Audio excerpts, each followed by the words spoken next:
The investing world has ignored Warren Buffett for his lack of mega purchases throughout 2020 and even beforehand. There is a desire to always buy more, no matter what the conditions are. Buffett's philosophy is one of patience. Only buy a stock when it makes sense, and for the most part, Charlie and Warren didn't put that much capital to work. Their cash pile grew, and they were simply waiting. But just recently, they accelerated purchases. Interestingly, their biggest purchase wasn't Apple or Amazon, it was much closer to home. You came here for the truth, so let me unveil that for you. We are going to talk about Warren Buffett. We're going to look at some economic indicators, some stocks, some issues that are happening today that need to be outlined. I want to bring it to you as fast as I can. Let's get into it right away. Buffett leans into new way to use cash with buybacks surging. That's where the money's going. That's what he's doing with it. Charlie Munger and Warren Buffett have decided to deploy a lot of that capital not to an external company, but in fact to buy back their own shares. Third quarter buying spree takes 2020 total to $16 billion. I'll show you some other information in just a second, but just the buybacks are billions and billions of dollars. That is massive. The famed investors Berkshire Hathaway spent the third quarter buying back about $9 billion of its own stock, more than it had repurchased in any full year in its history. So I'm just trying to give you an example of what we're seeing right now. This is massive even for a company of this size with this much cash. Here's some more information from Business Insider. The billionaire investors company bought back a record $9 billion of its shares and spent a net $4.8 billion on stocks after selling a net $13 billion in the second quarter. So they really reversed this process in the third quarter. Just like many other investors certainly did, they were piling on more and more. We saw that. However, things have changed since, and the market is quite rocky. The tech stocks have definitely done well, but there are some that have been moving up and down. Berkshire's increased spending meant its cash pile shrunk by about $1 billion to below $146 billion. But understand, that is still huge. I've got some charts to show you that will give you a perspective on that. But essentially, this is what we are dealing with today. If you want to dig into more detail and you want to know exactly what Warren Buffett bought, what Warren Buffett sold, go to the very end of this video. I have an entire breakdown of how to get that. I made a video about this. I put it in my free e-course for everybody to check out. So I'll link to it at the very end of this video, and it will take you to the playlist that has that information for you. Warren Buffett's firm ramped up the repurchases of stocks, and you could see from the third quarter of 2018 up until the present, I mean, it is very clear what they've been doing as they've been running into these conditions. They didn't go out there and purchase as many of the other stocks. They thought the best thing to do would be use the cash that they have on hand and buy their own. I just wanted to add this note here. Berkshire's board announced a policy change in July 2018 that allowed Buffett and his business partner Charlie Munger to buy back stock when the price is below whatever they consider Berkshire's intrinsic value. Previously, they couldn't make repurchases if the price was more than 20% above current book value. So it doesn't matter what's going on today in the markets, because they're always going to be able to change the rules for themselves so that they can do things like this. Buyback shares, of course, is a manipulation of the stock price, and those who hold the stock get the benefit from it, particularly the insiders, not necessarily at Berkshire Hathaway, but of course we see this in a lot of the tech companies. This is how they're able to profit on the way up, and they simply sell as that process happens. Right here, really quickly, this concept of reallocating capital to shareholders was just not necessarily a tenet of Berkshire's operating policies. In this environment, it's getting harder and harder for them to justify holding on to billions and billions of dollars in treasury securities. So that is, of course, very true. They're making very little money from that kind of investment, so they had to put somewhere where the average shareholder could see benefit. And of course, you don't want to have a stock that's basically going sideways. If the market is going up and you want to keep those shareholders holding those shares, of course, you've got to do something. And all they do is buy back their own shares, and it pushes the price up along with it.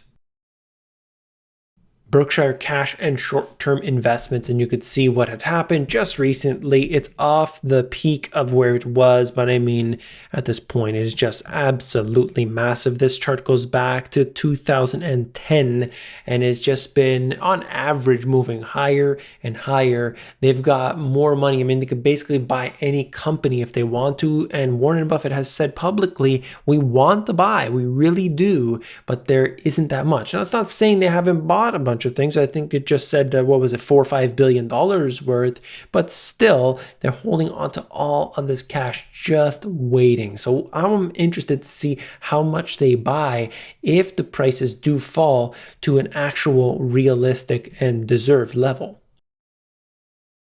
Take a look at this chart. U.S. private sector financial assets as a percentage of the GDP is at all-time highs. They're showing you right here. It is 6.2 times, and it's nowhere near where it was from the 50s all the way into the 90s, and suddenly after that it just went haywire. If you notice also, it's much more erratic. When there are crashes, when there are recessions, this tends to go all over the place. And before, it is up, it's down, and so on, but not to this degree. Today it goes all over the place, and that's why you have so many layoffs and you have such change in sectors, and everybody is going crazy for a little while because of the excesses. It works the same way on the way up as it does on the way down.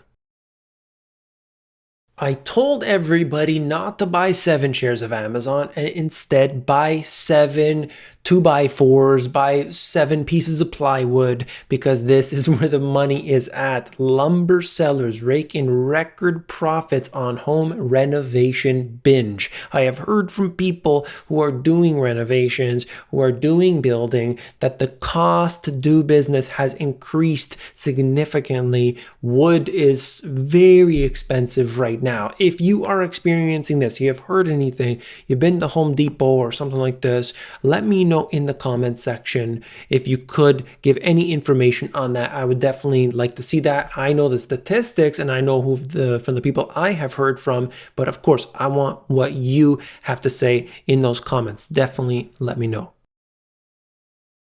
This is the chart that corresponds to that, and it is clear, it is obvious a spike like this hasn't been seen before, and that's partly because of what was going on with the supply chain, you know that, but today, now that surge has really taken it on its own, and I'm interested to see if it actually goes another leg up from here. That would be very unusual, but certainly possible. I'll keep you up to date. There's a lot in this Wall Street Journal article. In fact, I was going to break it down a lot further, but I thought I would just show you what's going on the left-hand side of the screen.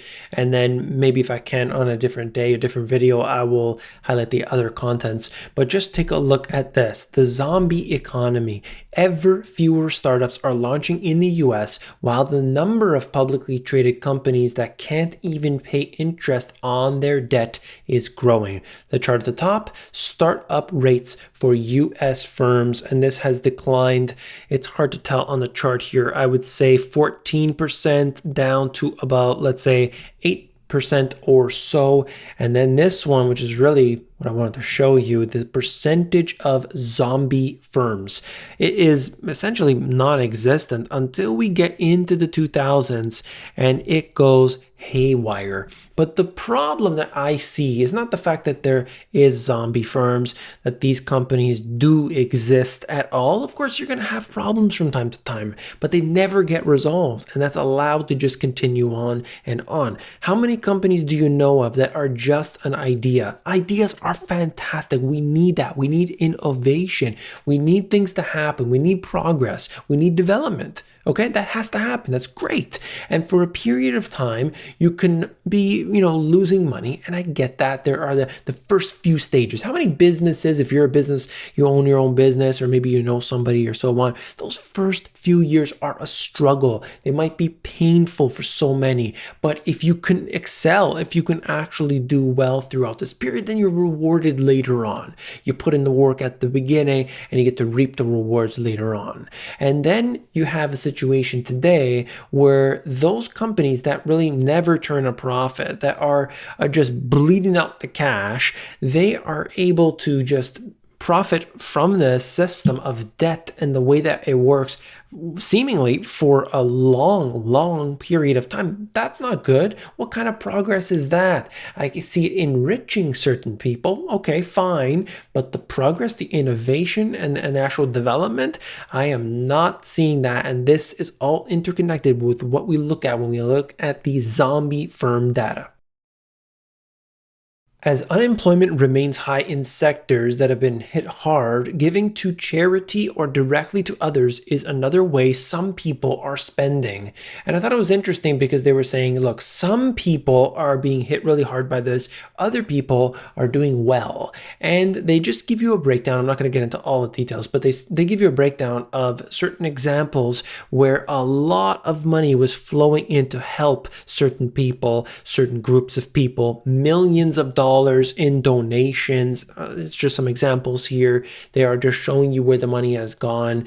And for some groups, you're seeing how this has been extremely bad, extremely difficult. Businesses are shutting down. I'm looking at some places around the world where there are predictions of as much as 50% of the businesses will likely have to close. The impact of that is it's impossible. It's impossible to know the effect of that. I don't know if that's going to be the case 50%, but what I think will happen here as we move into 2021, looking at a lot of the businesses that are just, we'll call them zombie firms, even the small mom and pops, where they're open, maybe they're running off the PPP loans, maybe they're running off of steam essentially, but that cannot last forever. And then at the end of it all, maybe, towards the end of 2021 or something, they just call it quits. And that's truly unfortunate. And the economy is going to see that weakness over a period of time instead of just taking the hit now, as hard as it might be, and then it can reverse quickly. It's just going to be a long, drawn out process. The airline industry, you know it, I know it. It's not doing well. Doesn't look like it's going to be doing well anytime soon. I thought this was interesting. Air charter service unveils, quote, weddings in the sky package. So they talk about it here. I think it's like $20,000 or something. They take you up in the air for 2 hours. You bring a bunch of people on board and you could do your wedding in the sky. I think it's creative. I think it's interesting. I wonder how many people will take part in this. It's just something I wanted to show you. Here's another robot that they are using that apparently will be going around the streets and picking up recycled products that they find. And I'm interested to see how this will actually be rolled out in the future. When we look at it, it's still early. It's still something that I'm sure they're just trying out at this point. They're not necessarily going to be on the streets everywhere, but this is the direction that they're trying to head for so many different places. And I'm interested to see what happens with this and the effect on the jobs of these people who were picking up the trash, who were flipping the burgers, and so on. That's all for this video. If you found it informative, hit that thumbs up button. When you do, you are supporting me. Thank you very much. If you want to learn how to sell stuff online, I have a free e-course. You don't have to pay a dime. Definitely check it out at the AmazonGPS.com. The financial system is complex, it's convoluted, it's difficult to understand intentionally simply because they made it this way. It's confusing on purpose. If you want to learn, check out the links in the description. If you want the audiobook instead, themoneygps.com. This was the video I'm talking about. If you want to see it, definitely click on it and I'll see you there.